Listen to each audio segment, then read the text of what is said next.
G'day, everybody. We've got a bit of a delay. Don't you just love technology?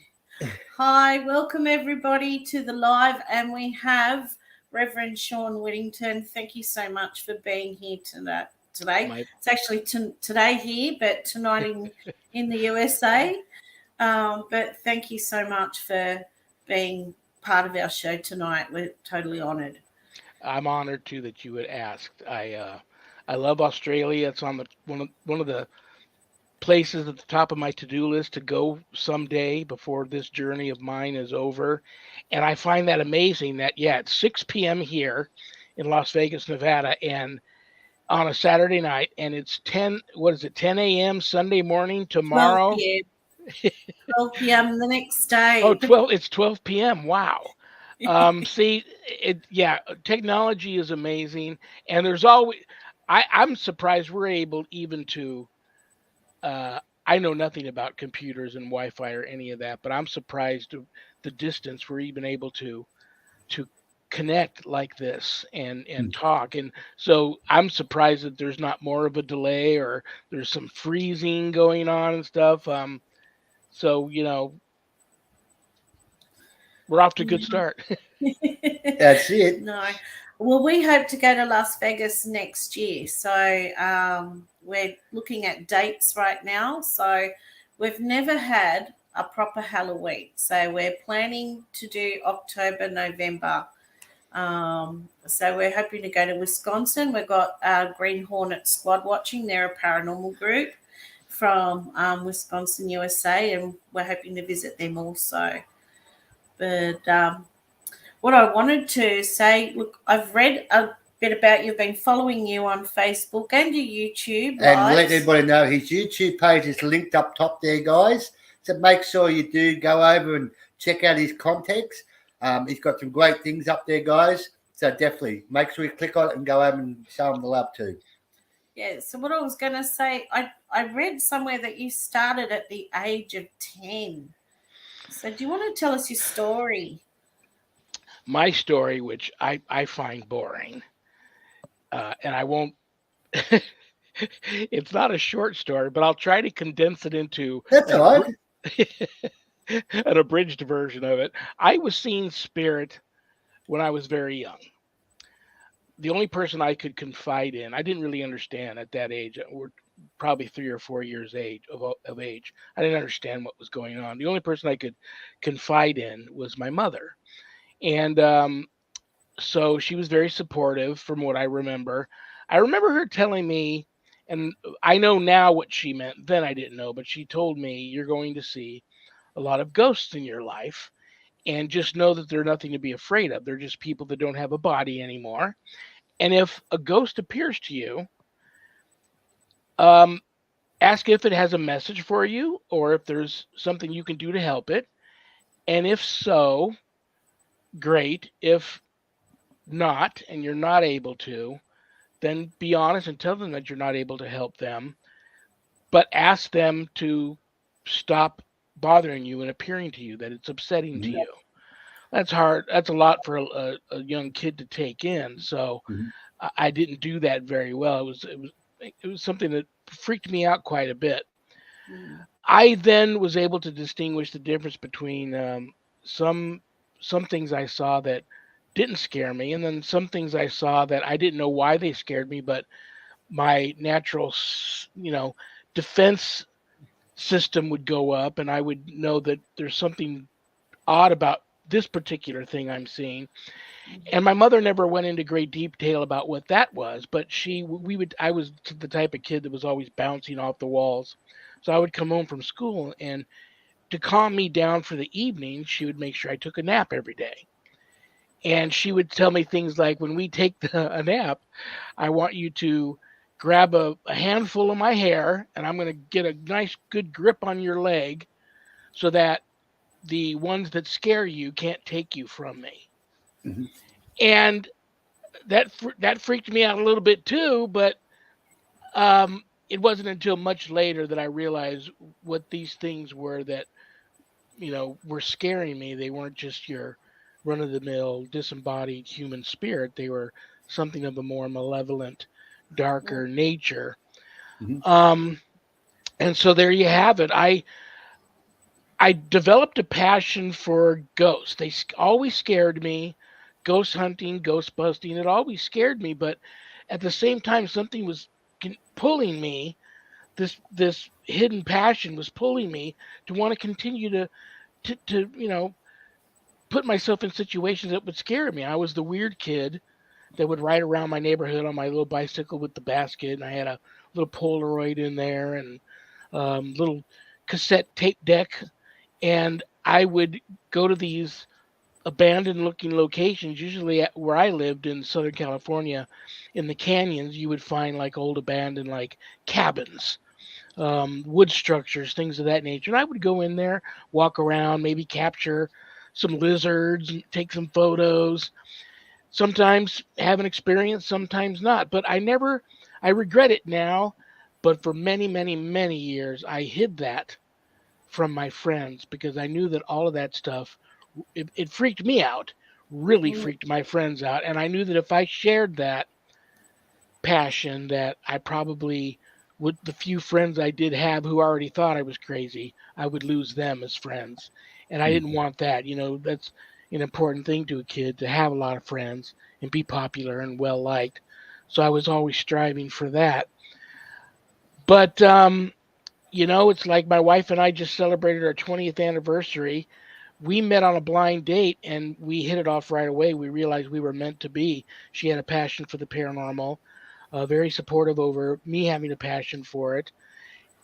And then I look back and it's pretty crazy to see the path that I'm on now, because when I was young, my mother would, "What do you want to be when you grow up, Shawn?" And I would, typical kid, I'd say, "Oh, a cop or a fireman, or I'm going to be a pro football player."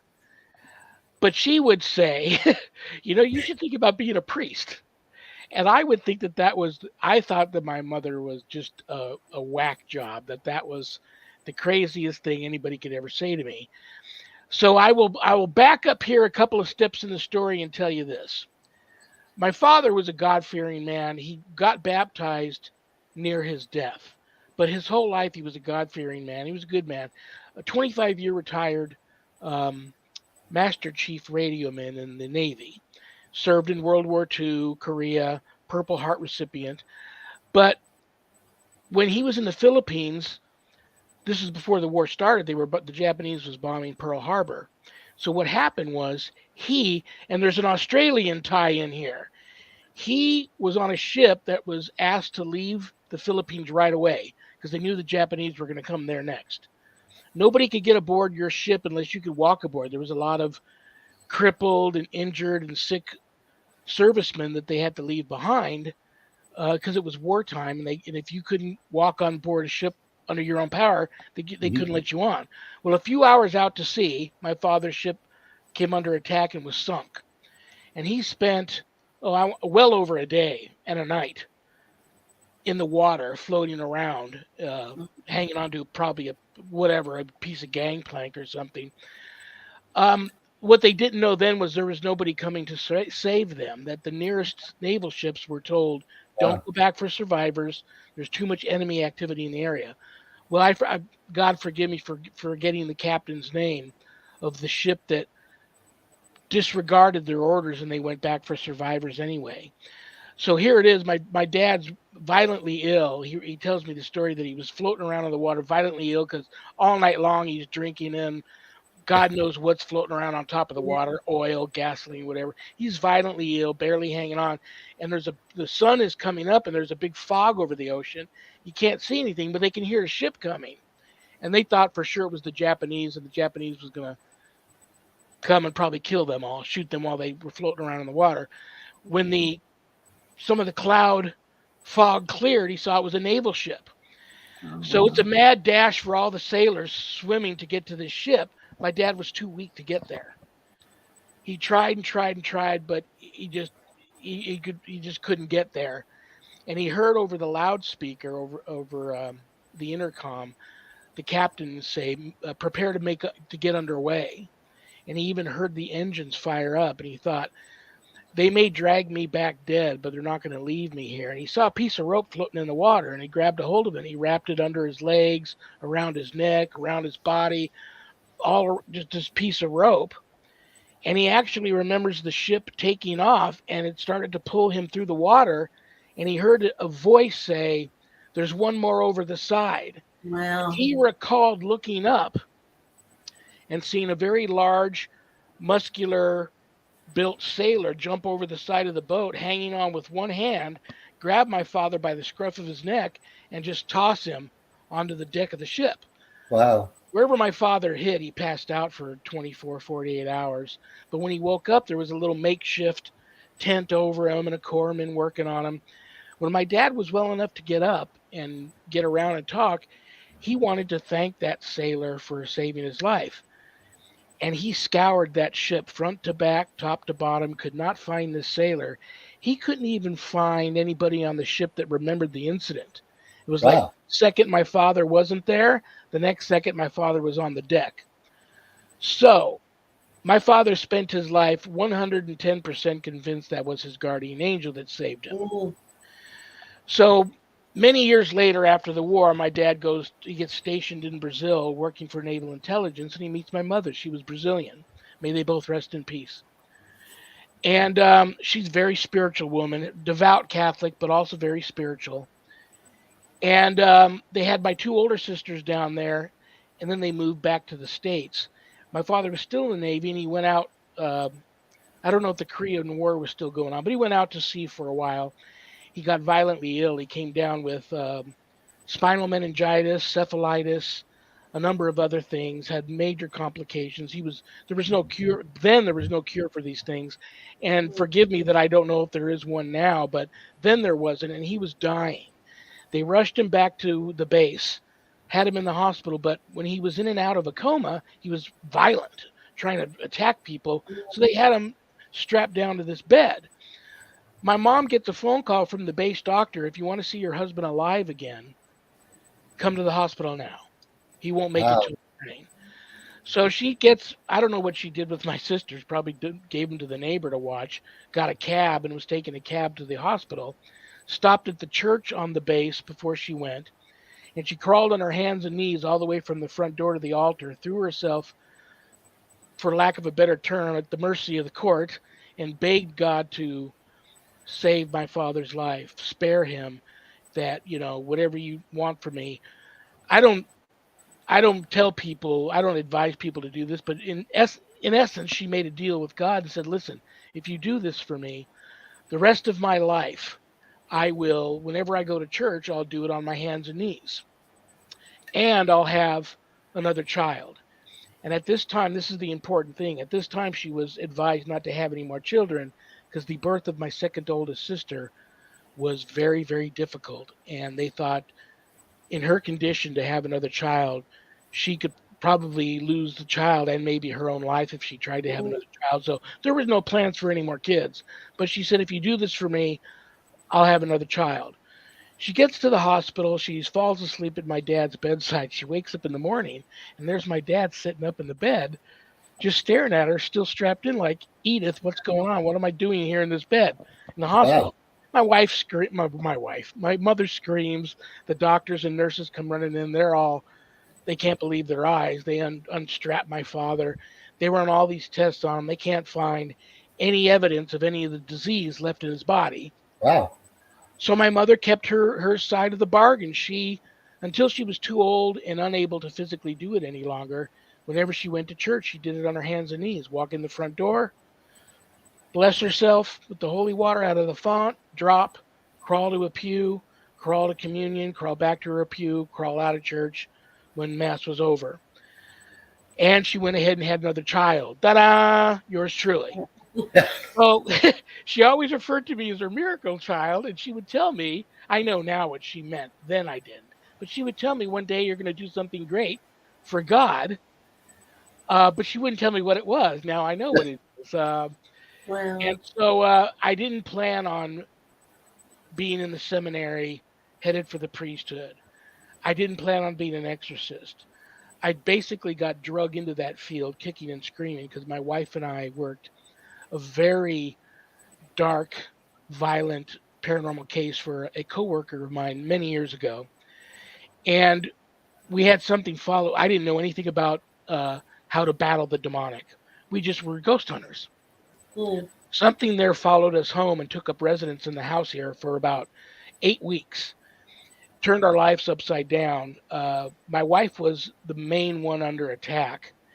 And I reached out into the paranormal community and I was introduced to my then, she's retired now, but my then mentor, who was an exorcist. And she took me under her wing and taught me how to fight back and get this thing out of the house.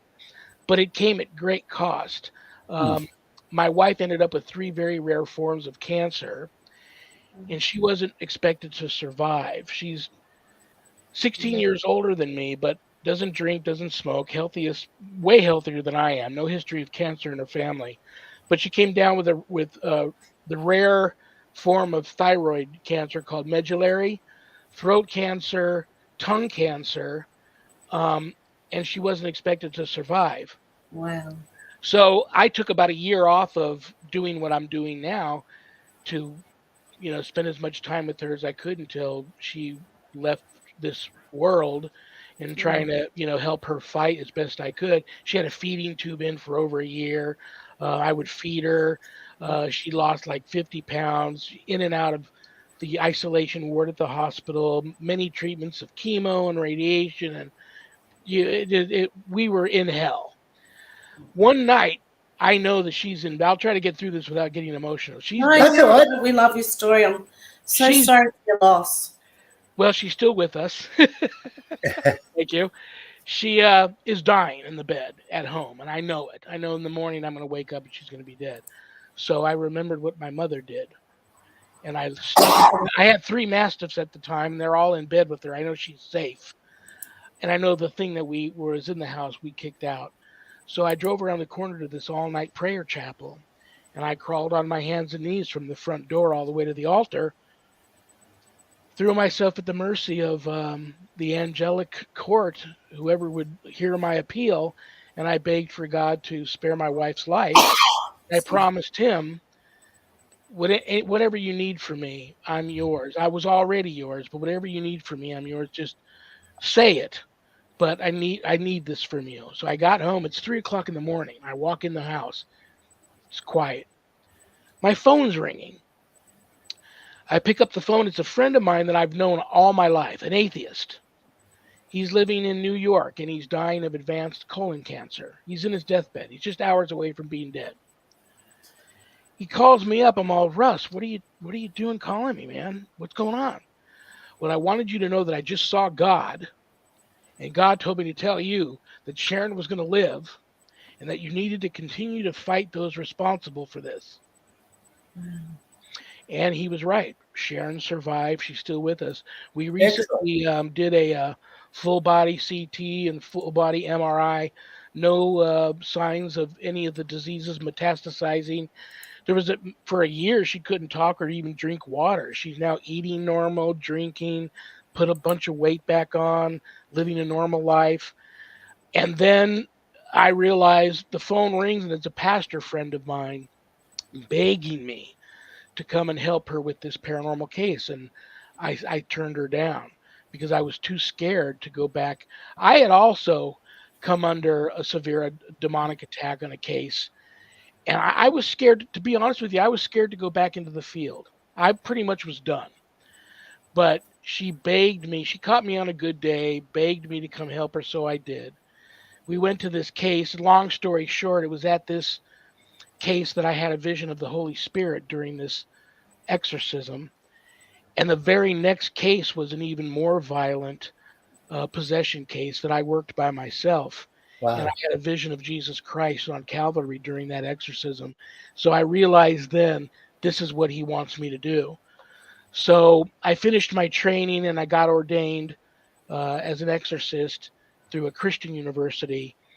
But this project, this big secret project that I recently worked on that I'm not allowed to tell anybody about, you'll either know about it this month or first part of next year. But this project I worked on, I met this bishop, this Catholic bishop. And while we were one day on break, I'm in my trailer, and he comes walking in the trailer, and he says to me, You know, Shawn, you have a pure heart, and I don't know if anybody's ever told you this before, but you would make a great priest. And I want to know if you've ever considered that, and if so, if you would consider the United States Old Catholic Church. I just recently confessed this to him, what I saw. But when he was talking to me, and I'll try to get through this without getting emotional, I see my mother's face on his face, and I'm hearing her voice coming through his mouth. He doesn't recall that. He recalls feeling the Holy Spirit working through him to present this offer to me. Of course, how am I supposed to say no? I accepted, so now technically I can't go by Reverend anymore because I'm just a seminarian in the Catholic Church, Old Catholic Church. But hopefully, God willing, I make it through and make it to the priesthood and become ordained, and that would be then I've checked off all the boxes on all the things I owe people the closest to me in my life. Oh, look, that's a beautiful story, and thank you so much for sharing it with us. God bless that Sharon's still all right, and happy anniversary. She's stubborn. She wants to still work cases, and I have to sometimes sneak out of here to do it. I can relate. Jason and I met on a blind date. I had a passion for the paranormal, but I also love history.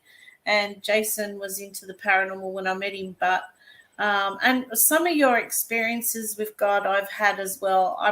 I'd call myself spiritual. I was Christian Catholic as a girl, but I've had some really strange experiences. Through the Veiled Paranormal, wanted to know, what advice would you give to someone wanting to get into demonology and helping people? Well, I will say this. The longer I'm in this field, the less I know. That's how it feels. There are no experts. Nobody has all the answers, especially including me. I'm in that club. As soon as I started I thought I knew a lot. Here I am, a baptized Catholic as a young child, confirmed in the Catholic religion all my life. Thought I knew a lot about, read the Bible a couple of times, went through catechism for my confirmation. Thought I knew a lot. It wasn't until I got into the seminary that I realized how much I didn't know. And demonology is part of the theology training in the seminary in the Catholic religion. So I'm looking forward to that formal training.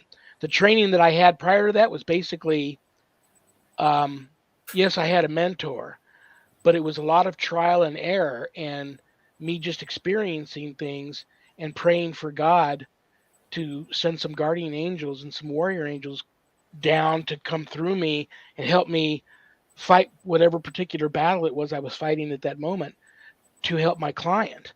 And, by the good graces of God, I was the recipient of a lot of divine intervention that allowed me to perform some exorcisms and fight a lot of demonic entities out of homes and off of people.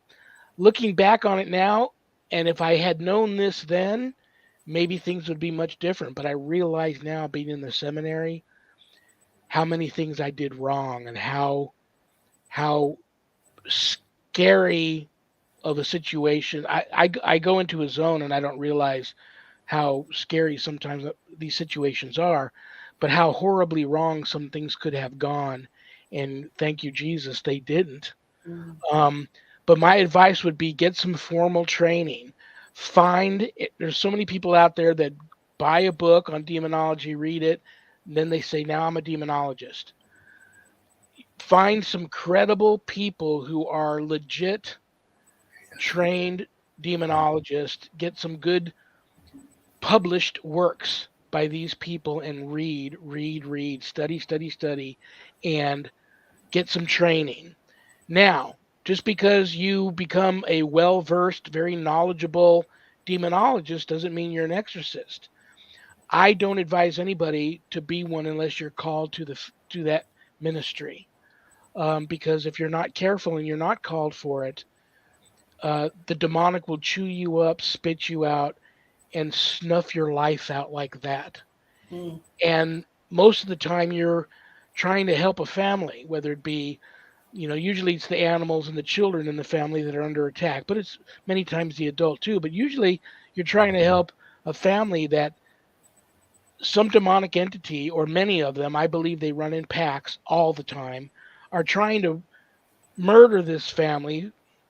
And you can go in there and even make things worse. I don't do religious provocation. Just me showing up is provocation enough. I don't need to poke the bear, and I don't have any magical powers. Once again, I pray, do a lot of praying, and ask for God to, send the Holy Spirit down and work through me and use me as a vessel to do what the Holy Spirit needs to do at this location. Now that I'm in the seminary, I've stopped all of that. I'm waiting until I probably will not. I know my bishop's gonna. He knows how qualified I am. He will send me on some cases, but I will go there as to figure out what's going on and then report back. I know that I probably won't do any more exorcisms until I become a priest and get my holy orders and hands laid on me and receive my apostolic succession. I probably won't do exorcisms again. So that would be my advice. Knowledge is power. Learn it. If a person really has a passion for demonology, learn the theology around demonology. Get well versed on it, but be careful. You can just throw names of demons out into the cosmos, and it can be misconstrued as a conjuring, and you never know what's listening and what's going to attach to you. So you got to be very, very careful. But follow your passion. If your passion is to learn more about demonology, by all means, I'm all for that. But beyond that, be very careful what your next moves will be. Question: I watched one of your lives. You run like a course online. What's that course? Oh, my course? Yeah. It's the Worldwide Society of Exorcists. I'm a founding member. It's exactly what it sounds like. It's just introduction to spiritual warfare through my eyes. What I experienced and the things I learned during, trial and error, being out in the field, boots on the ground. What I learned through my years of being a deliverance minister, a ghost buster who worked a lot of dark cases, and what I learned on how to fight those entities. Not exorcism. The course won't teach you how to be an exorcist, but it's exactly what it is. It's a 12-week online college level course, Introduction to Spiritual Warfare through the WSE, and the course is perfect for those who really feel a calling and a longing to want to have more knowledge when it comes to putting up a good fight against, God forbid, true evil if it ever comes calling. That's the course for them. But it's not cheap. There's a lot of courses out there that are a lot more expensive. But what you do get in my course, it's a course unlike any others that you would take. If you graduate, you get a stunning diploma, certificate of completion, suited for framing, signed by me, along with some other very special blessed items that you can only get from yours truly. Wow. And then you're in the Worldwide Society of Exorcists, but you're not an exorcist. So I like to let a lot of people know that, because a lot of people in the past have joined thinking they were going to learn how to be an exorcist, and that became a little bit of an issue at graduation, or not even that long. Halfway through the course, they realized, what am I going to learn how to cast out demons? I will add on that note that, yes, if you're Catholic or you're a diehard Christian and a believer, Jesus Christ gave us all the authority to cast out demons. If you truly are a believer and you truly believe that if you call for help, that God's going to help you and you need to cast a demon out of somebody, then do it. Because God has given you the power to do that. But unfortunately, you got to be very, very careful. Yeah, for sure. I mean, we get called for cases too, and it's not something I really want to deal with. But we keep going back there. For some reason, we keep getting drawn right back into it. And so we go to battle. We always... Are you? Do you mind if I ask what religious belief system or not there is or isn't in place with you too? Catholic. Yeah. I was brought up Catholic, so I follow the Catholic way. So before we do any investigation or any case, before we enter the house, we do a prayer. We ask for protections. We ask for Archangel Michael to come with us. I have an affinity with Gabriel. I've had him since a little girl because I used to get psychic attack and nightmares. Similar story to you, but my mum didn't believe. Like my mum and dad just thought I was crazy and needed to see a shrink. But so I grew up very lonely and feeling alone because I didn't know why I was seeing people in my room, blah, blah, blah. I got my interest into the paranormal, and then now every time I try and get away from the darker side, I feel like someone rings up and goes, I've got this going on in my house. Can you help me? And you don't want to say no, but I'm not qualified in anything. So I'd be interested in doing your course just to give me a bit of insight. You know what I mean? Because I get scared too. I'm a chicken. I do. I still get even though I know that I'm covered with the, I usually put on the armor of God when I go to these cases. And you'll know too, before you go work these cases, God will let you know if there's something you should be a little more cautious about rather than just going to run into Aunt Betty or Uncle Tom that are hanging around the family because they don't want to cross over yet. Your spidey senses will let you know. This is my biggest advice to Catholics especially. Go to confession before you go work the case. Go to confession, attend mass, receive communion, try to get as close to a state of grace as possible, and maybe even fast for 24 hours before you go in there, and you'd be surprised how much different things will go. But there's a reason why you two are being called back to those cases. This is obviously it's meant to be. And just go with it. It's your guys' passion. You're obviously good at it, and you enjoy what you do. Yeah. And there's something that's these things just don't happen by accident. There's a reason why these cases come to you. So embrace it and continue to ask for God's guidance and help, and you'll be okay. Yeah. Thank you. Take plenty of holy water with you and blessed salts. And that's what we've got to get more of that. It's hard to get hold of. A lot of churches don't like to give it. Really? Because as soon as you say the word paranormal, they're like, oh, you're doing they're not as open to it as here. I have made my own sometimes with salt and water and blessings. When I just get guided. Can you guys get your hands on blessed incenses out there? We do have a mixture from another lady that's a friend down here. She's she's demonologist as well, and she's created one with sage and lavender and all this rue, and we do burn it. And smudge. But I was taught to use the Bible and salt when I do cleansings as well. Absolutely. But try, if you can get your hands on actual blessed incenses, the smudging stuff's great. I use it too. I like to use white sage dipped in dragon's blood, and I also use a lot of sweetgrass and Palo Santo wood. But try to get your hands on some like frankincense and myrrh, Three Kings, Ethiopian, spikenard, monastery incense, and get a little incense burner. Go to the nearest priest that you think will bless it for you, and burn some blessed incenses in these homes that you think there's something there that needs a little extra special attention. For the disembodied human spirits, the smudging is wonderful because it's all the intent. But if you think you're something a little darker there, try to get your hands on some actual blessed incenses. Those are really do the trick. Okay, thank you.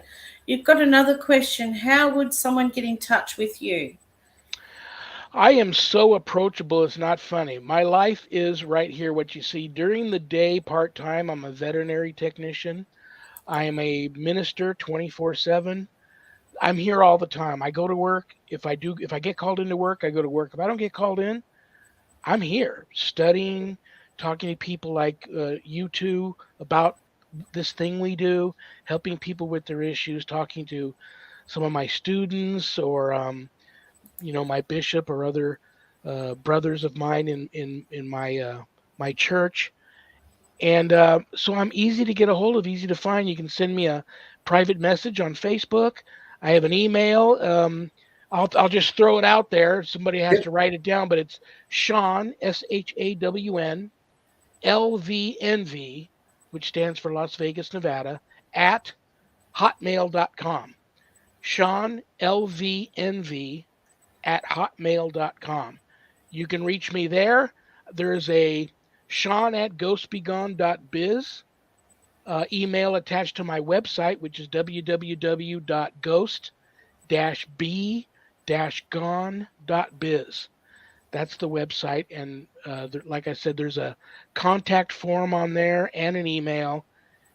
And I know probably around here, my phone number's probably been attached to a few things here and there. Call me. I don't always answer, but I have a voicemail and I always return my messages. So I'm easy to get a hold of. Just if somebody really feels they need to speak with me, reach out. Yep. Oh, thank you. Thank you for that. I will put the email in. I heard you live in a haunted house. I can't get away from it. Let's see if it's. We're watching one of your videos. So Can you that's how we see know. right there? I'm just now watching it. It's not moving now, but hanging from my ceiling right there is the most beautiful dream catcher I've ever seen. It was made for me and gifted to me by a chief at a local tribe here. I was asked by some holy people there of this indigenous group to come and help them with a case that was unlike anything they had encountered before. And usually that's a big honor because usually they keep to themselves and their holy people, men and women, handle their own issues there. But this was very different. And thank you, Jesus. We were able to bring closure to that situation. And as a gift, well, I got two gifts. That was one gift. And whenever I'm doing shows like this, usually it's rocking and spinning and I'm chilled. I'm not so chilled right now, but the dream catcher doesn't really seem to be moving right now. But if it does, Spirit has walked in here and they're just making themselves known for the show. But my wife and I, we don't rock the boat here. We've lived here for over 20 years. There was attachments here when we moved in. We didn't know that till after we moved in. But since then, it has a lot to do with what we do, and things have followed us home after working many, many, many cases. Sometimes there are things that I realize I have to kick out of here. Sometimes there are things that I feel they don't mean any harm, and I don't like to rock the boat. If I feel they're just in visitation and they're going to leave, fine. If they're not bothering the animals, my cat's outside or my dog's inside, and they're not scaring us and acting malevolent, then we tend to live and let live, dead or alive. But there is spirit here, and we've just over the years have gotten used to it. And it is I don't know what it would be like to live in a home that didn't have spirit in it, to be honest with you, because we're just so used to it now. True. Got another question. Does having a priesthood, no matter what version of Christianity, make sure you can do some demonology? If anybody can read about demonology and the theology behind that and get very knowledgeable about that world, but you got to be very careful. As much studying of demonology as you do, whether you are clergy or just laity, try to do just as much of the opposite, reading the Bible, going to church. Balance it out. Don't just let your whole life be all about learning about demons and the demonic and witches and witchcraft and all that. But yes, having said that, most, if not all, priests know how to perform the rite of exorcism, and that comes along with their holy orders and becoming ordained, having the bishop lay hands on them, receiving their apostolic succession, their holy orders. Usually the knowledge of being able to perform the rites comes with that. Now, does every priest want to do that? No. And can you blame them? We're all human. There's some that are, some priests will tell you, even certain priests are called to it, and some not so much so. Their calling is, God is pushing them down a different path with their priesthood and their calling. But some know right off the bat that that's what they're being called to do, which is to know how to perform the rites and do that. But there's a lot involved. I didn't realize how much there was involved in it until I got in the seminary. Here I was, I'd get a couple of prayer warriors to come with me to sit in the room, and I would tell them, no matter what you see, no matter what you hear, no matter what happens, don't stop praying the Bible and praying your prayers. Just sit where you're at. Don't move. I'd get an assistant in case I got ill, somebody needed to come in, but I would just take the rites, and it was like a play, like a script. And I'd make sure my assistant knew the responses, and it's just one big prayer. I'd read this prayer. But here's the key. The key is where the calling comes in, and having done it before. Every exorcism is different, but there are things that happen that are very much alike. And the overall approach and the goal at the end are all the same. So things happen that that you need to know how to react to, and what you should do next if this happens, and what you should do then if that happens. And there's so many other things you got to be careful about. You don't want to bring harm to the person who's already possessed. You've got to worry about them. You've got to worry about their family, and so much more involved that I didn't know until I got in the seminary. And if anybody's already read my book, you've read some of the situations I've been in. And my second book, which is supposed to be out, we're just waiting. I was carrying a lot of weight with a lot of stories that I didn't want to share with anybody. And colleagues of mine, clergy and laity and other people, deliverance ministers, said, no, you got to share these stories and get them off your back. So I put them pen to paper, got them off my chest, and felt great. But this next book is definitely, I want to advise everybody when it does come out, it's called God, Ghosts, and the Paranormal Ministry 2. This is the first one. First one is God, Ghosts, and the Paranormal Ministry. The other one is God, Ghosts, and the Paranormal Ministry 2. This one, a lot of good versus evil where good wins, but the next one, they are stories that I thought I would never share. So I would advise people to get the book blessed. If it comes from my office, I'll bless it and autograph it before I ship it to you. If you get it off of Amazon, get it blessed when it gets home. Don't read it at night. Don't read it alone. And I would pray before and after reading the book. Even if you just read a couple of pages or a chapter, just be careful. Yep. I've got two questions for you. I've got one up there for you now, and then I've got another one that I'm holding there to bring up for you to answer. Are your paranormal residents like family or roommates? Oh, that's a great question. I have family members. My sisters are going to get mad at me. They always tell me, "Don't conjure mom and dad. Let them rest in peace." Because they know how upset I was to lose them. So I don't conjure them, but they have come in visitation. I'm really into my ancestry, Whittington, long history of Scotch, English, Irish, Celtic heritage, even dating back into France.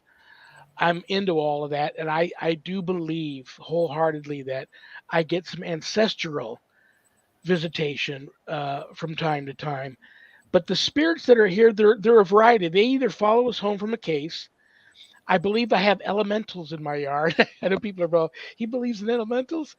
I have some Native American blood running through my veins, and that part of me believes in elementals. And there's been some things that have happened on my property that lead me to believe that. But I believe it's a variety of different types of spirits that come and go here. Like my wife and I went to a ghost town a few years back just to walk around. And I sensed a little boy come up and hold my hand and walk around with me in the saloon. And then I saw a woman out in the street that was following us, but then wasn't there any longer. And it wasn't long after that my wife and I both saw that little boy in our home when we came home. I didn't want to scare him. I told him, don't scare the dogs, don't scare us, and we're going to have an issue if you have, an ulterior motive as to why you're here. But if you're just here because it's a different place for you to float around for a few days before you go back to wherever it is, you came from, that's cool. And he never bothered us, and my dogs would see him. And eventually he did leave, because when we went back to the ghost town, we saw him again. But I wake up in the middle of the night and I'm staring down my hallway and I see my wife standing at the end of the hallway. And I'm like, why is Sharon standing in the dark in the hallway, 2 a.m. in the morning? I'm watching her. She doesn't move. I lean back to try to, focus my eye, get my night vision going, and I bump into my wife, who's sound asleep behind me. Well, that's not my wife. So I get up. I always meet things head on, regardless of what you're going to run into. It's better if you just get it over with. So I walk down the hallway when my eyes finally realize I'm looking at an Indian woman, and I believe it's the woman I saw following us at this ghost town. And she tells me, I'm very spiritually gifted. She tells me that I went to the cemetery and I blessed some graves, and she liked that, and she was asking me to come back and bless her home. But she didn't tell me where her home was. I'm like, well, I can't go through the whole town, ghost town, blessing it, which is exactly what I did. It took me about 3 months. We kept seeing her in the house. I said, Sharon, we have to go there or she's not going to rest. She's going to stay here. Yeah. We weren't scared of her, but I knew what she wanted. So we drove all the way out one Sunday morning to the ghost town. I did end up doing that. It took me hours. I went through by foot. I'm walking the streets of this ghost town, blessing different areas of the ghost town. Finally, I get to this one house and I look at my wife, who's following me in the little car as I'm walking. It's like an old retired Rocky that can't run any longer, walking down the street with, Mickey driving the car. And I go, get out and take a picture of me right now. Quick. She gets out, takes a picture. And I have that in the first book. I'm standing in front of this old abandoned house in the desert. And you can clearly see this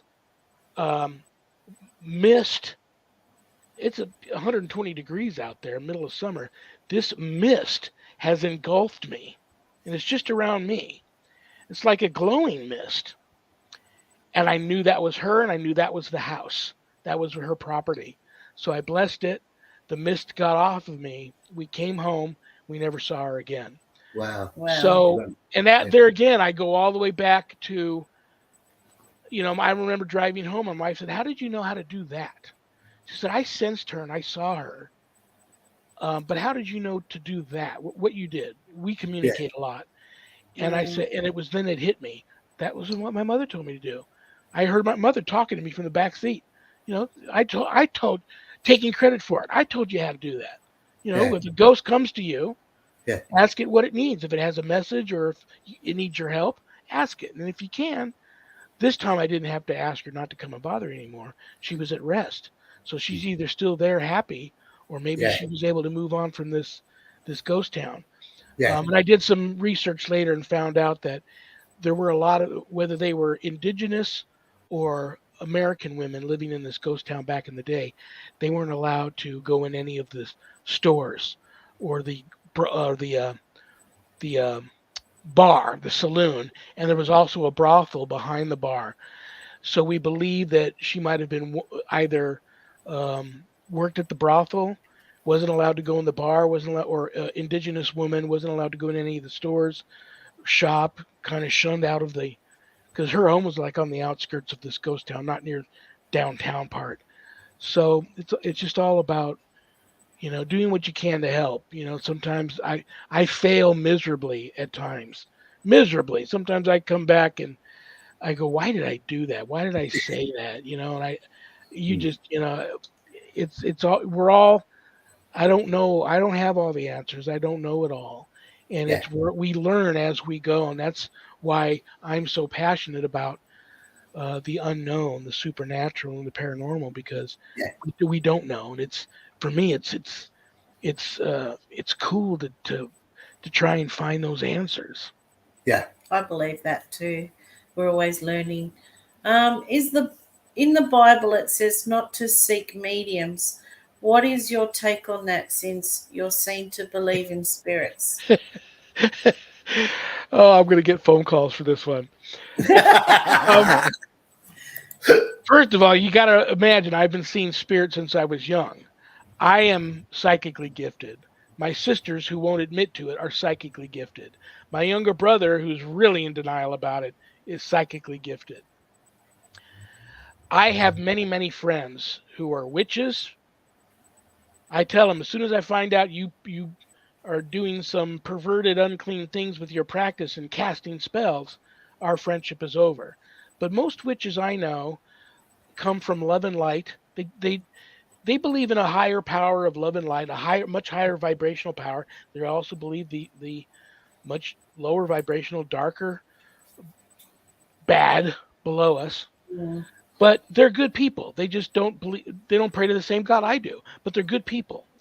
I have many friends who are truly gifted psychic mediums.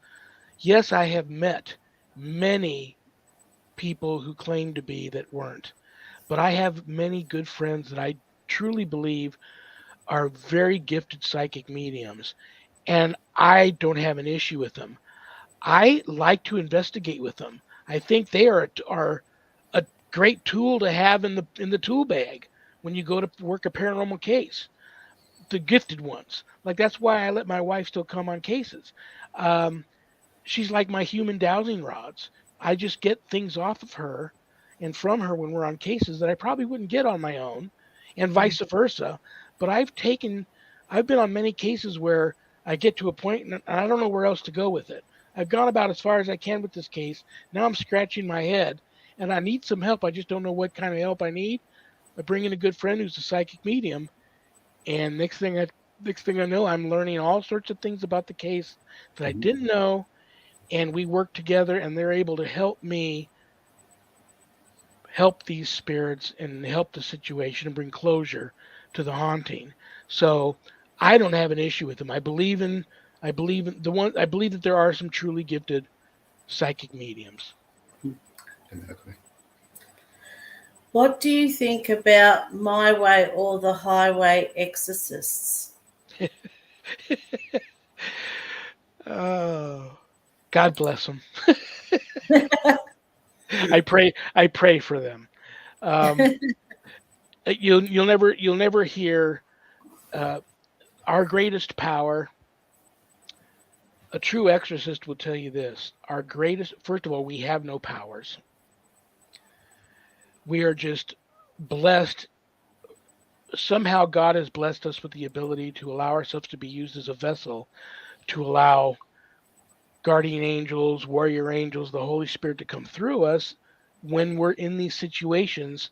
And that is what is actually doing the exorcism, not us. That's true. Our greatest weapon is humility. Humility, humility, humility. I was working an exorcism case once where when the demon manifested in the person and at that split moment attacked me, I got, excuse my French, I got pissed off. I pride on not having anger. I try never to be angry.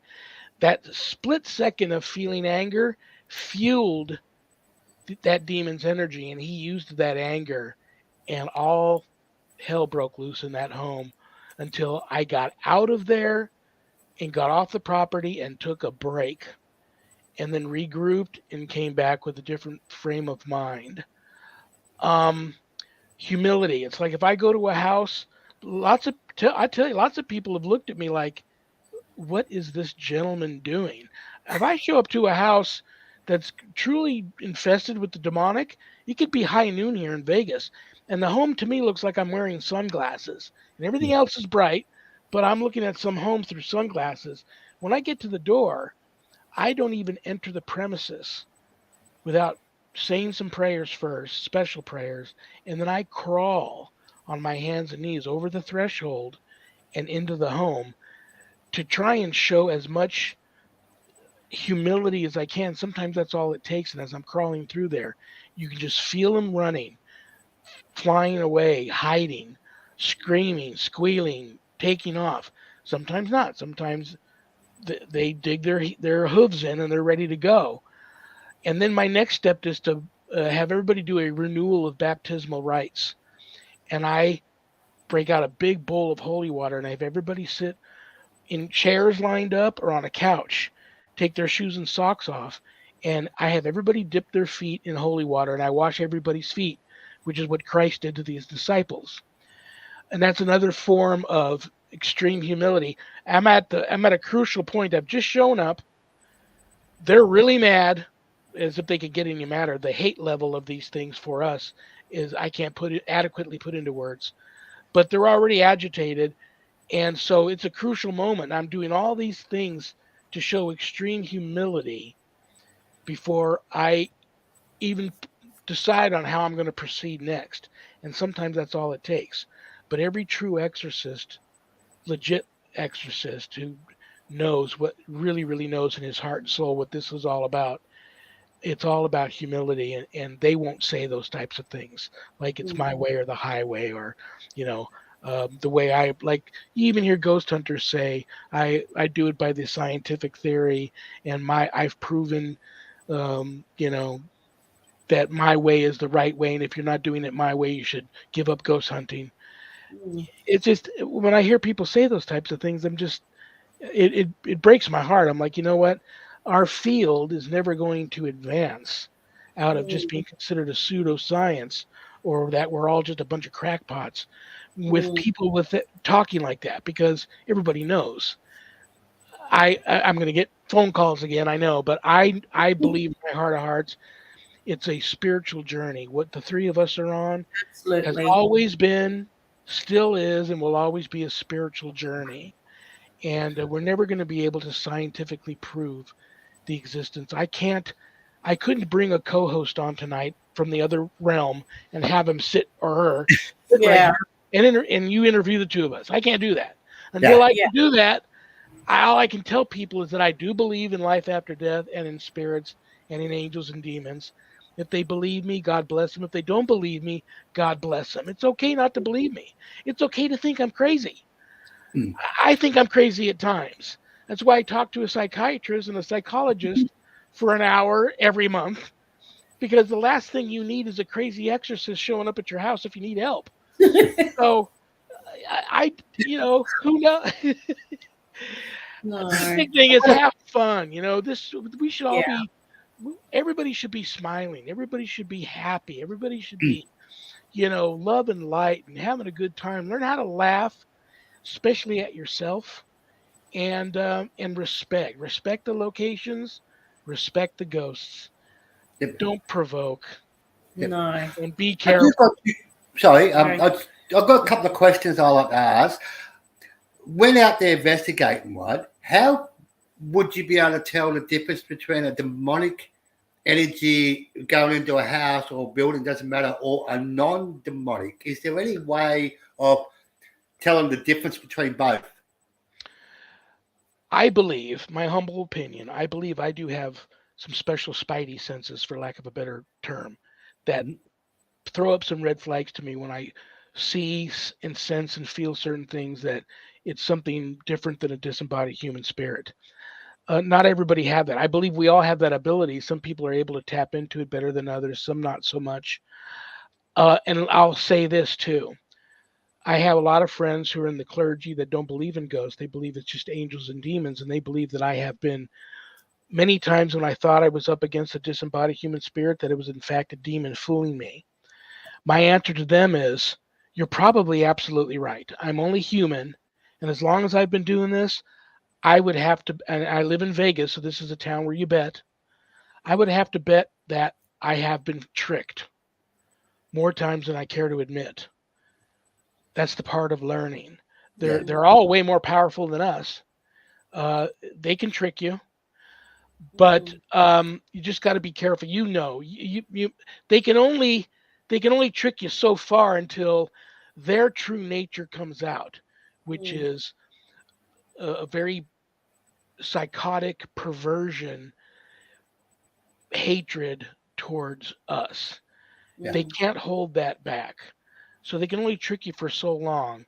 So you still just be humble and treat the location with respect and the spirits with respect, and then so that you're not caught off guard if you realize I'm being tricked here. Then you just take a giant step backwards, get out of there, regroup, and decide what your next, how you should proceed next. And there's no shame in not going back in and making some phone calls first and see if you can either get somebody like me to come with you or to send somebody like me to the location. There's no shame in that. I do it. There's time I've worked cases where it felt like I was up against something that was so old and so evil that possibly never inhabited a human body and didn't have any fear of God. And the more I came at it with the religious stuff, the worse things got. And many times I backed up and called people that were above me, more knowledgeable than me, been doing this way longer than me, and asked them how I should proceed. And many times I've been told, "We'll send somebody else. We don't think you should continue." And I take that advice.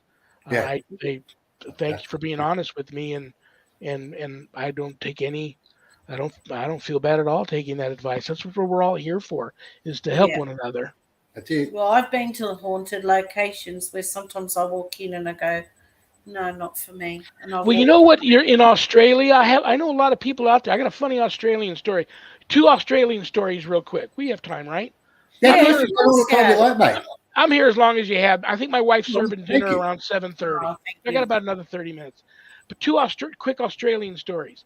My father, the next ship my father got on after the one he was sunk on, he got sunk on again. And he was picked up by an Australian Navy ship and taken to Australia, where he was held in a POW camp. They didn't misuse him. But because he was so high, top secret in intelligence, I believe he had a briefcase of top secret stuff handcuffed to his arm, and it was soaking wet in the ocean, dragging him down, drowning him. His friends cut the briefcase off him and let it sink to the bottom of the ocean. So when the ship picked him up and they contacted his superiors, he didn't have that on anymore. So they thought some hanky-panky had gone down, so they kept him in this Australian POW camp for a while. That's one Australian story for it. The other Australian story is the last time I did talk to a ghost hunter like you guys from Australia was, I believe her name was Alison O'Bourne. Okay. And we're talking, and I keep hearing somebody banging on her back door. Banging, banging, banging. Finally, I had to, she's not affected. She's just talking to me. I go, finally, Alison, is there somebody trying to break in your house, or is somebody in trouble or something? She looks, she smiles, she grabs the camera and turns it to the door. She's got these 2 huge double glass sliding doors and a patio. There's a whole family of kangaroo out there on her back porch. A whole family waiting to be fed. She goes, yeah, I made the mistake of feeding them a few weeks back. Now, every day at the same time, the whole family shows up, and they will bang on the back door till I feed them. So I got to feed them. And it got to the point where I would have to set an alarm, and about an hour before I think they show up, I have to bring my dogs in, or they kill my dogs. Wow. So I thought only in Australia, and I don't like rodents. And here I am staring at these gigantic Arnold Schwarzenegger rodents on steroids. I'm like, that will kill dogs, big dogs. I'm like, only in Australia. I don't know how you guys live there. You got to watch them because they'll just jump out of the trees. And I've seen one jump over a railway fence. Like, I was coming through at night, and this thing was like Subaru. It came over, and I had to quickly swerve, otherwise it would have been collected by my car, because they can make quite a bit of mess. But you guys have deers over there, and they can be just as naughty. They actually just run all over the place, because you have deers as well. I have deers at work, and I'm driving the bus, and you come up to them, so you slow right down for them, and you think you just got enough in front of them, and you're about to pallet, to get out of the way, and I don't know how they do it. They shoot around in front. Now go the back way. Why do they do that? I know. I slow down to a crawl, and just crawl past them, because they inevitably, every time you're just about to pass, even if you're on the other side of the road in the shoulder, they leap in front of you. I don't know what that's all about. but only in Australia. So hats off to you guys, even living and thriving there. With everything there can kill you. Kangaroos are okay. You just got to watch them when it's breeding season, because the males can get a bit feisty if you happen to be in a territory where there's young. Snakes are my biggest fear, especially I because love them. I do history. So I walk around cemeteries and talk about some of the people deceased, their story. Everybody's got a story. And I do history places as well. And I nearly stood on a very deadly snake not long ago. So that has shaken me to the core. I'm now concentrating on the city cemeteries where I'm less likely to come across one. I won't go near the bush at the moment because it's summer season and they're out. Yep. And they like the tombstones because of the heat that they... Well, I'll add one more Australia thing. One of my favorite, I'm a big horror movie buff. One of my all-time, I'm dating myself here. Well, I'm going to be 63 this month, actually, on the 18th. One of my favorite all-time suspense thriller horror movies was a movie filmed in Australia called Road Games, starring Stacy Keach and Jamie Lee Curtis, about a serial killer traveling the open road, and he's hauling a truckload of pig carcasses and picks Jamie Lee up as a hitchhiker, but the killer happens to be after her. So it's and he's got a dingo in the car, and I love to this day. If I am flipping the stations and I see it on, I have to stop and watch it. And I don't know if you guys have seen the movie, but it's called Road Games. It's an older flick. It's like, Jamie Lee's still very young. So is Stacy Keach. Yeah. But it's a really good Australian movie. But there is a few highways like that you've got to worry about, because always carry water, because if you break down, you could be miles from anywhere and it gets very hot. One asked about an All Saints lunatic asylum. Have you heard of it, or have you been there? I tend not to go to those types of places. Why, I don't know. I've always I've been on some ghost hunts, sure, over the years, but my experience has always been primarily residential. People calling me and saying, "I'm having some issues in my home. Could you please come and help?" And I don't just run over. I usually send them an intake form. They fill it out. They send it back.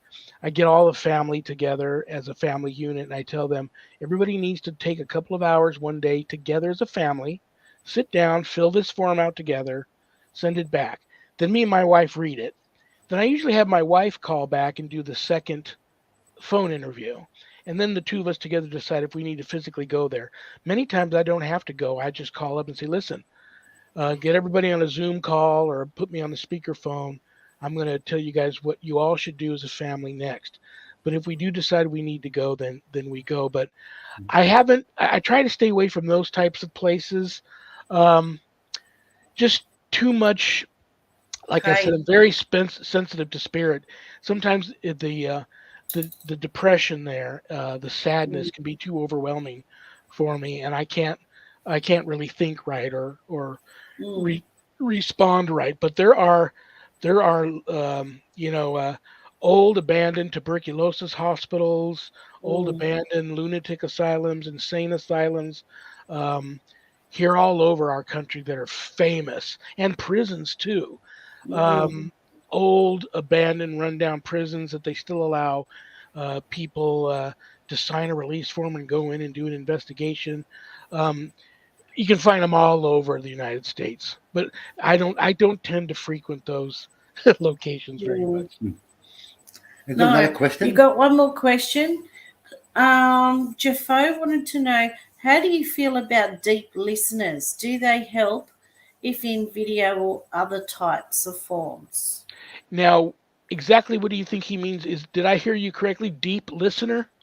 Yeah. He has a talent where he can hear things that we don't hear, like EVPs and things. Like he probably has a very heightened sense of hearing, because he'll watch something and we can't hear a thing, but he'll pick up things that... So do you guys believe that it's an actual physical thing he has that's a heightened sense of hearing, or do you think it's I think it's attached a to gift psychic. he has. I think he has a special, unique gift. I think to so me. too.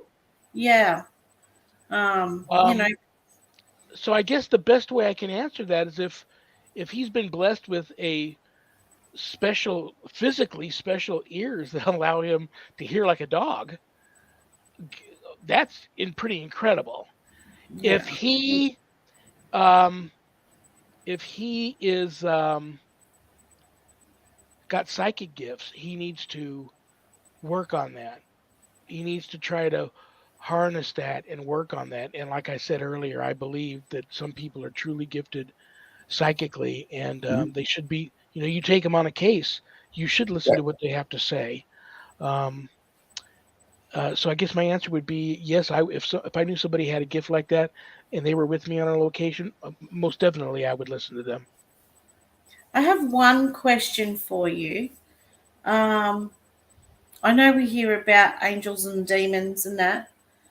What's your take on the Hat Man phenomenon? My own daughter's been terrorized by that particular phenomenon. She's quite psychic, and she, growing up, had to the point where she's scared of clocks, because before he would appear, she would have the ticking clock would get louder and louder, and then is that a demon or Okay, I'm going to do my best here, and I'm going to get more phone calls. Sorry. That's okay. I believe anything that is not a disembodied human spirit that is behaving in a way, and the behavior doesn't even have to be over the top poltergeistish or demonic, but it can be behaving in a way that's truly horrifying to the person that it's being harnessed towards and aimed at, is not good. At the very least, I'm going to say put a not good tag on it. Maybe not a demon, but not good. Now, the Hat Man, I think the Hat Man is just another form of a shadow figure. And I do believe these shadow figures, there's two types. There are demonic shadow figures, and I do believe there are non-human entity shadow figures that aren't demonic, but they never inhabited a human body. But they tend to be a little more on the malevolent side. And they're usually up to no good. Big time tricksters, usually up to no good. They're like energy vampires, and they feed off of the fear. So I would say not demonic, but I'm going to go with definitely not good. And I never heard about the ticking. That would drive me nuts. I've heard of clocks stopping. I've seen clocks stop before on cases and went, whoa, not good. Get ready. But the ticking, that would drive me crazy. Well, we don't have clocks in the house because of that reason, because it terrifies her. And I believe she's, gotten stronger now and doesn't have any more experiences, but it happened to her from a very small child, to the point where she'd sit up at night too frightened to go to sleep. Poor thing. What does she do now to protect herself? She's more Wiccan, I would say. We're both spiritual, but I'm more on the religious side. I pray to God. I've been saying prayers for her, and I had another friend that's a demonologist in Australia do some prayer work for her. We've all tried, because she kind of gets embarrassed if we talk about it and doesn't want to openly have help.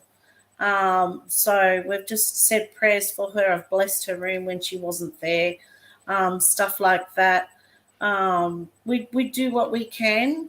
But yeah, she seems to have gotten some spiritual strength in herself that she doesn't have it happen anymore.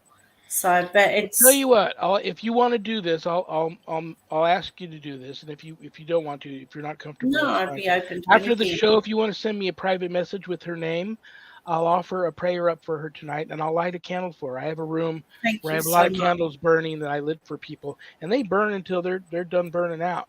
If I have to go out, there's always someone in the home here, living or dead. but my wife works days, I work nights, and we only have one car, so there's always someone here. But if we both have to leave, I do blow them out. Then I get back home, I light them all again. But I'll say a prayer for her and I'll light a candle for her. But the day may Thank you come so much. if things get real That bad. means a lot. Yeah. If things get bad, the day may come where she may have to revisit her spiritual belief system and maybe try to tap into a higher source that works for her. That whatever that is, and it works for her if she's comfortable with it. To look into that and try and get some more powerful help to come down around. There's a reason why this thing is targeting her, and unfortunately, I don't know what that is.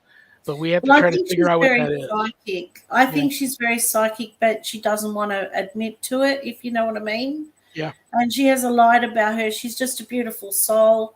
She's an advocate for the animal. She's a vegan. I think she's just a pure soul. And she went to a Catholic school. So at the moment, she's not ready to go to Christianity, if you know what I mean. Yeah. So, maybe when she's older, I don't know. But she says, I've, had the Bible shoved down my throat, so I prefer to be spiritual. So, you know what? I have a lot of friends who were Wiccans, and I didn't feel there was anything wrong with that. But they ended up going, some of them had real bad attachments, and I would take them to get fully submerged in the holy waters, get like baptized again at a non-denominational Christian-based church. And usually these churches don't cram the Bible down their throat. They usually have services, but they usually also have support groups and people that are going through the same type of stuff. But there's something, I saw some big changes in people watching them get fully submerged and baptized in the holy waters and then start attending some services. It's not Catholic Mass. They're just non-denominational Christian-based service. But then they join a support group. They meet other like-minded people in the same age group that have experienced those types of things. And that can be really therapeutic. For sure. No, 100%. I've got another one. Is human spirit possession real? Oh, I could answer that. I'd say yes. Unfortunately, yes. I wake up every morning to say a prayer that I never have another possession case or never have to assist on or take authority over another exorcism because it's just a really scary, ugly, violent, scary situation. And the big difference between working just a haunting or a demonic case is life and death. Like I said, most haunted cases is Uncle Tom, Aunt Betty are hanging around. They still love life. Plan to cross over when they're good and ready, but they're not ready to say goodbye to their family or their home, and they want to hang around for a little bit. They're not out to murder anybody, but the demonic cases, the demons are out. Their ultimate goal is to murder you. And so it's life and death. And so everybody involved, especially the people coming to help, have to be careful not to make things worse. So, unfortunately, and possession is on the rise worldwide. I get calls from all over the world all the time. It's a very scary time that we're living in right now. Spiritually. I have noticed that. Yeah. I have noticed that. What do you think about things that growl? Are they spirits or demons? Growling usually isn't usually a good thing. I know to back off the wife if I ask her something and she gives me a growl. I know that's not good. I know that if I go to do an anal gland expression, I'm a vet tech, an anal gland expression on my mastiff, and he turns around and gives me a growl, get your finger out of there, exit only, pal. I know that's not good. So, not good. Usually growling's not good. No, that's true. But I'm very suspicious when I have, if I'm doing an investigation and they say they're a child.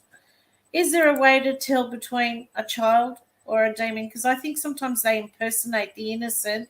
So you say it's okay, it's just a child, they can stay, and then you've got a real problem on your hands. Don't ever get permission. I never Yeah. ever get permission because you just don't know. So, Yeah. like you hear Ghostbusters all the time. Take my energy and use it so that you can manifest or move something. No, I'd rather rule in hell than serve in heaven. Yeah. Don't give things permission. You'll Yeah. know, like I said, they can only hide, they can only trick you for so long before they have to do what they do. So just take caution. I've encountered many children's spirits. Like I do have a matter of fact, let me show you guys this picture. This is another my first book also. I advise people get it from me and let me bless it first, because there's a picture in here of a spirit that people that have gotten the book have told me that spirit has appeared in their home after the book has arrived there, if it came from my house. If it didn't come from my house and came from Amazon, not so bad. But I got to show you this apparition here. Okay, bottom photo. I'll hold it up long enough for you to focus in on it. Oh, yeah. What do you see there? It looked like a spirit in the corner. Well, see right there, looking through the curtain at me, standing. That's creepy. We don't know if it's a girl or a boy. It's a small child. I encountered that child when I was working an abandoned location that was a historic site. The docents working there had seen this, many spirits there, but seen that spirit there. And so when I saw the spirit, I was up on a ladder looking back, and it appeared like it was cloaked, like a predator. I didn't see it with my own eyes, but I took a photo. It showed up in my photo. Not too long after that, I'm right here. This is probably the most haunted location in the house. Well, no, the bedroom is where we don't sleep any longer. We sleep on a mattress on the living room floor for 10 years now because things are really active in the master bedroom. We just don't really go in there much. But my wife goes by this office door, headed into the master bedroom for some reason, and I'm right here, sitting here working. So now she knows I'm not going to bug him. He looks busy, but I'm going to go now. I can go into like the master bedroom bathroom and not worry about disturbing him. He's not in there. Open the door, walk in. I know this is TMI, but I am sitting in there doing my biz. Oh, honey, what are you doing in here? I just saw you in the office. I'm like, no, that's not me. Touching me. I'm real. She sees me. We don't know if it's a doppelganger or what it is. I've got lots of experts that I've talked to about this. No one's come up with any, real answers as to what this is. Me sitting here, but it's not me. But it always turns into the apparition that's in that book. And it walks out of the office, down our hallway, across our living room. My dogs see it, goes out the back door. We don't get any violent activity from it, nothing malevolent. The two of us don't even feel any malevolence from it. So we're not sure what that is, but I've had some readers that have purchased the book from my home. That I have a stack of them here, and then I autograph them. If you buy it from me, I autograph it. It comes in a house blessing kit. Well, we're definitely going to. They have said they've seen that ghost in their home since getting the book. I find that just crazy. Yeah. So if you encounter a child spirit, it could really be the spirit of a child. Be cautious. If it's a demon tricking you, like I said, it can't trick you long before it just has to show you what it is. And then so just but never invite. Is it true if you ask it, you demand to show what it really looks like, they have to show when you demand it or not? Well, then it's tricky. There's a fine line there. You're almost accepting, it can almost be construed. They're going to take anything you say and twist it to work for them. Yeah. He demanded that I show myself. That's demanding that, now it's giving me permission now to show myself and be here. It might be construed as being given permission. So I don't do that. Okay. I wouldn't demand that you do that, but Daniel just wants to know, can normal human souls possess people? I do. I've seen that. A good friend of mine that has a team here locally calls them jumpers. and he's been jumped, and I've seen other people jumped. And you see trance mediums all the time use that. You see a lot of Buddhists in deity yoga channel deity possession during their yoga to communicate with the dead. Yeah, for a time being, but they can't stay in you long. It's just like a jump in, jump out, take you over for just a moment or two, sort of a trance type thing. But possession is a completely different thing. And now we believe some possessions that have gone unnoticed and not taken care of and gone on for years and years and years turn into something called complete integration, where now the original soul is pushed out and the demonic entity completely takes over that vessel now. So now you have a living, eating, breathing, talking, walking demon in a human body, and you just don't know it. And you see some of the horrific things for no reason whatsoever that people are doing to each other nowadays on the streets. It's just craziness. Can I verify that complete integration is a real thing? No, I can't. I have a lot of friends in the clergy that don't believe that that's possible. That it's just too evil. That the body, first of all, the original soul can be suppressed, but not completely pushed out. But the evil is the body would go into massive decay after a while, harboring an evil presence like that in its shell. So I don't know, but you just have to be careful.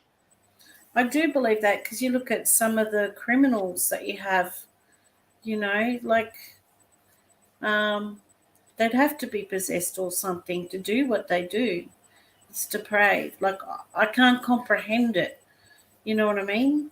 Like, yes. So Absolutely. I do believe that it's capable. I was going to say, do you think with all the things happening in the world now, it's cause of spiritual warfare going on?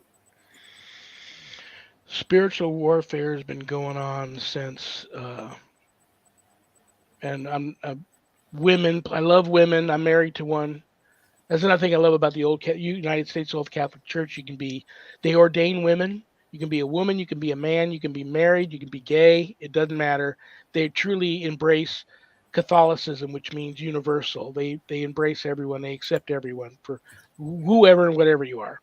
If you believe in the Holy Trinity and love God and Jesus and the Holy Family.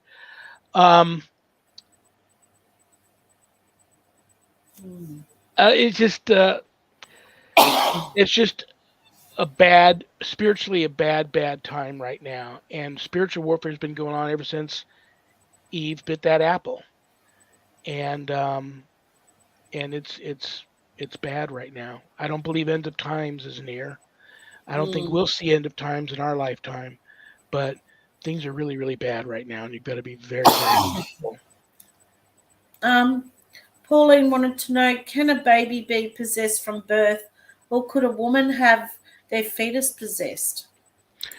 That is why baptism in Catholicism is so important. They're the most vulnerable, so absolutely, yes. That's why baptism is really, really, really important. Explains a lot.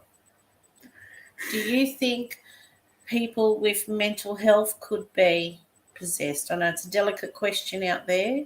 Well, that's a sad subject, because I do deal with a lot of people that's on my intake form. Have you or anybody close to you ever been clinically diagnosed with a mental disorder and under the care of a physician and on medication? Many people lie to me and don't tell me until much later that they are.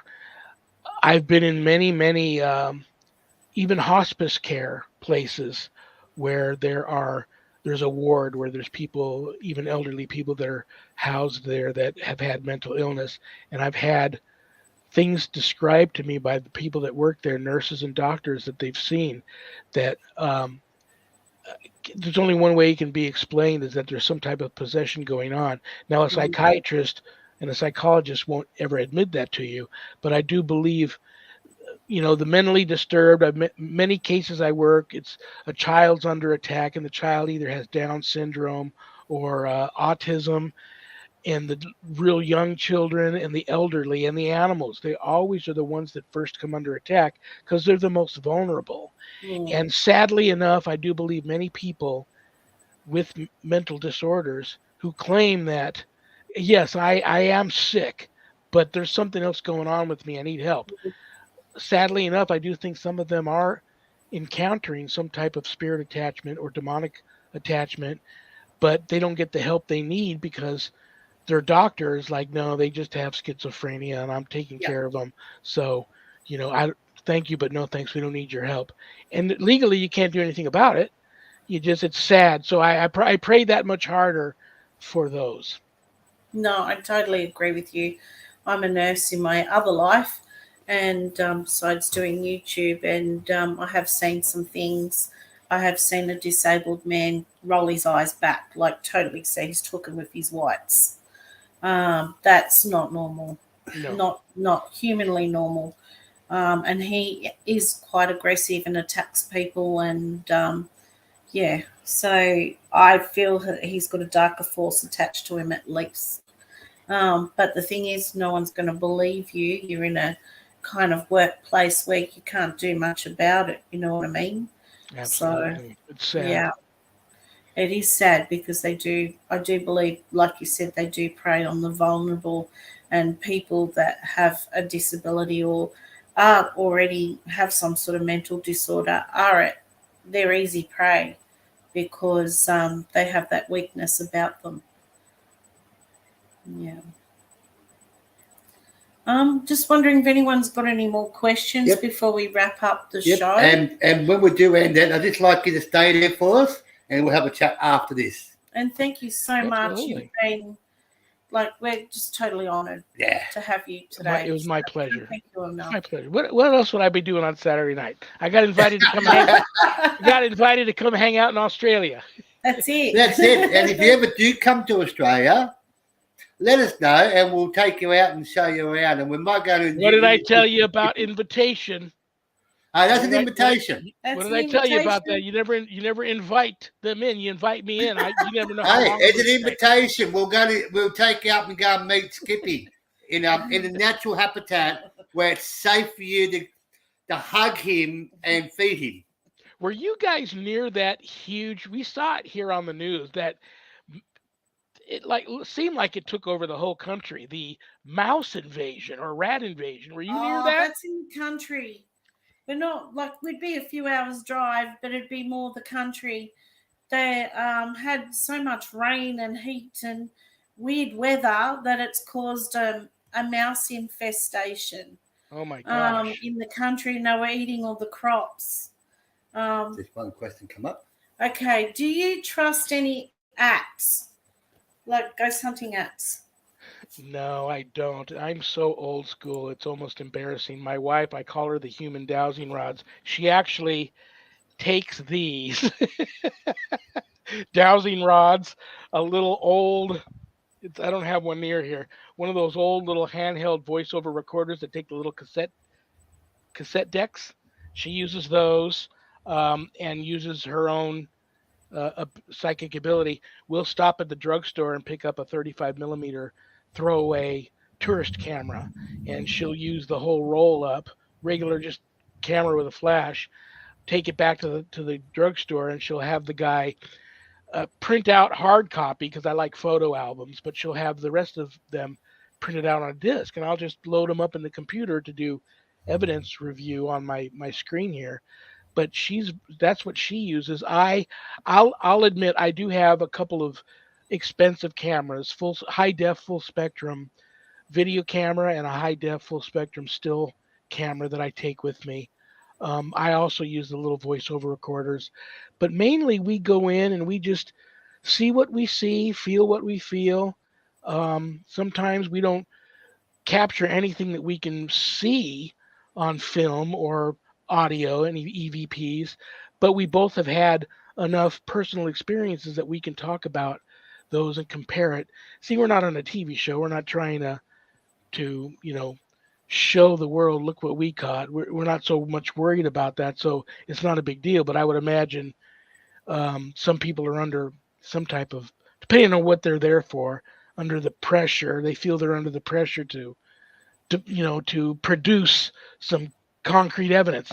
And it doesn't matter what you produce. There's going to be people. I've taken diehard skeptical parapsychologists with me on hauntings, and they've had a full body apparition appear in front of them and then disappear, and they're immediately looking at me and debunking it. It is what it is. Some people are not going to believe no matter what. And we've seen things that haven't, like, not with our naked eye. We've had no lights light up or anything, no devices, and we've gone, oh, well, I guess they just don't want to talk tonight, or the place isn't haunted. But we've gotten amazing things in photos. So, it can be done on a budget. I talk to a lot of next generation up and coming paranormal teams that they're just kids. They don't have a whole lot of money. Some of them work, some of them don't, but they do truly have a passion for what we do. And I tell people you can do it on a budget. You can do it with your phone. You can record, take film and video with your phone. Nowadays, most phones. But the main thing is I tell them to have fun. You're your best tool. Go there and experience, allow yourself to experience what you're going to experience and not be so stressed out about the evidence you're going to capture. And just have fun. Absolutely. That's it. Well, it's been a pleasure talking to you. And you stay right there. And I'd like to thank everybody that's joined. And if you want to go to his Pum YouTube page, guys, his link's just clicked up top there. You can comment. You can get hold of him through his email that he gave out. So if anybody's got any questions or you're not sure about something, this is the man. Ask a question, and if he doesn't know, I guarantee he'll find somebody who will. Yeah. I'll tell you if I don't know. Yep. And I'd like to say thank you for everybody, and we'll see you guys on the next guest who we might have soon. Talk soon, everybody. Thank you so much again.